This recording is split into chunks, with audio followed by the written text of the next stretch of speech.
Dear parents, உங்ககிட்ட ஒரு சின்ன ரிக்வெஸ்ட்.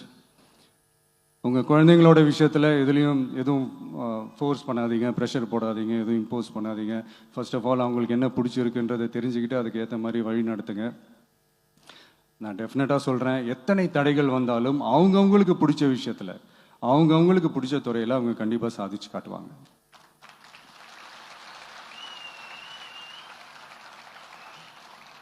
அண்ட் இன்னொரு முக்கியமான விஷயம் உங்ககிட்ட நான் ஷேர் பண்ணணும்னு நினைச்சது என்னன்னா, இந்த சாதி மதத்தை வச்சு இந்த பிரிவினை வளர்க்கிற அந்த சிந்தனை பக்கமே போயிடாதீங்க.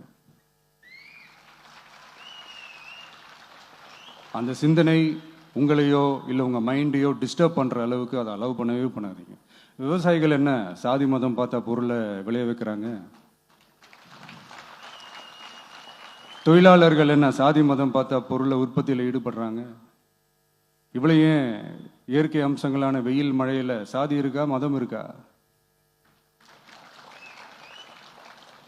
எப்படி இந்த போதை பொருட்களை எப்படி நம்ம அறவே ஒதுக்கி வைக்கிறோமோ அதே மாதிரி இந்த சாதி மதத்தையும் ரொம்ப ஸ்ட்ரிக்டாக தூரமாக, எவ்வளோக்கு எவ்வளோ தூரமாக அதை ஒதுக்கி வைக்கிறீங்களோ அவ்வளோக்கு அவ்வளோ அதை தூரமாக